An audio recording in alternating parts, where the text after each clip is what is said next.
Hello, আমি চন্দ্রানী। আজকের ভিডিওটা শুরু করলাম অফিস থেকেই। ঠাকুরের জন্য এখানে ফুল নিয়ে চলে এসেছি। না, ঠান্ডা পড়েনি। না, তুমি সোনামণি। আজকে এসেই দেখি মোটামুটি অনেকেই আজকে চলে এসছে তাড়াতাড়ি, তাই সবার সঙ্গে একটু কথাবার্তা বললাম, তারপরে লগ ইনটা করে নিলাম। এরপরে আজকে আমি ব্রেকফাস্টটা করে আসিনি, 10 মিনিট আগে পৌঁছে গেলেও আমি ব্রেকফাস্টটা রুম থেকে করে আসিনি, অফিসে এসেই ব্রেকফাস্ট করছি। আজকে ব্রেকফাস্টে ছিল স্যালাড, তার মধ্যে ছিল শসা, বিট, আমলা, ব্যাস।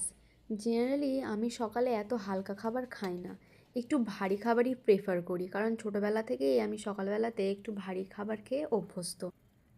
তো অফিস থেকে বেরিয়ে আমি পুকুর পাড়ে চলে এসেছি, মানে অফিসের কাছেই 2 মিনিট ডিস্টেন্স। সামনে একটা পুকুর আছে, সেখানে বসে থাকতে ভালো লাগে, তাই চলে এসেছি। আর প্রিয়াঙ্কাদি নেই আজকে, প্রিয়াঙ্কাদি বিয়ে বাড়ি গেছে, আসবে প্রায় 10:30 11টা ওই রকম হয়ে যাবে।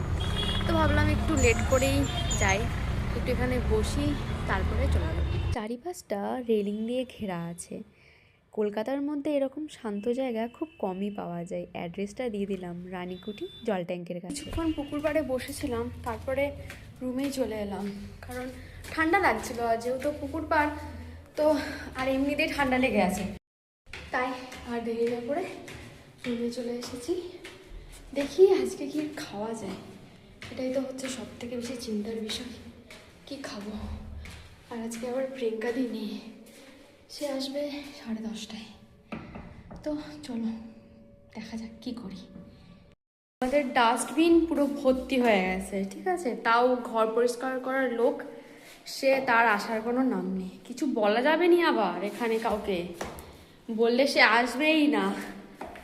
আমাদের থেকে তাদেরই বেশি ডিমান্ড অ্যাকচুয়ালি। তো কি আর করা যাবে, আমরা তো আর করতে পারবো না এত সব কাজ অফিস করে, তাই ওদের ইয়েতেই থাকতে হয়। যখনই আসে, হয় সপ্তাহে 2 দিনও আসে, বা একদিন সপ্তাহে এলেও অনেক, ঠিক আছে, সেটাও টাইম করে কিন্তু আসে না।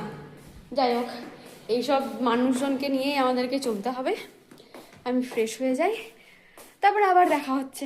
যখন অফিস যাব তখন যতই ঠিক করি চুল, কিছুতেই আর মানে মনের মতো করে হয়ে ওঠে না। আর এখন দেখো চুলটা খুললাম, এখন কিছু করতে হয়নি, মানে হাতেই মনের মতো হয়ে যাচ্ছে। মানে কি যে হয় বুঝতেও পারি না, নিজের চুলই আমি বুঝে উঠতে পারছি না যে কীরকম করে বাগাতে পারবো। চলো এরপর ফাইনালি ফ্রেশ হয়ে যাই। ঠান্ডা বাবরে, সকালবেলা তো গরম জল করে স্নান করে নিই, এখন তো আর গরম জল করিনি। জলটা পুরো ঠান্ডা হয়ে আছে, কারণ পাম্প কখন চলেছে তার নাই ঠিক, ওই কারণে জল পুরো ঠান্ডা হয়ে গেছে। আমি এদিকে ফ্রেশ হয়ে গেছি। আর কদিন শরীর খারাপ ছিল, তাই ওষুধ খাওয়ার কারণে মুখে কী সব বেরোচ্ছে, এটা হয়তো মেডিসিনেরই অ্যালার্জি, ঠিক হয়ে যাবে কিছুদিনের মধ্যে।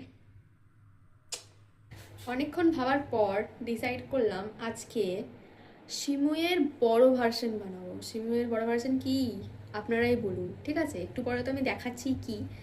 তার জন্য আমি পেঁয়াজ আর বিনস ভালো করে কুচি কুচি করে কেটে নিয়েছি। ও মা, পড়ে যাস না বাবা, চলো বানিয়ে নিই। স্যাড ব্যাপার হচ্ছে, কালকে সিমুই হয়েও খুব টেস্টি হয়েছিল, আর আজকে চাউমিন হয়েও টেস্টি হয়নি। এটাই খেয়ে নিতে হবে, কারণ আর খাবার বানানোর আমার মধ্যে তো এনার্জি নেই। চলো খেয়ে নিই, আর দেখা হবে নেক্সট একটা ব্লগে। চলো আজকের জন্য গুড নাইট, টাটা।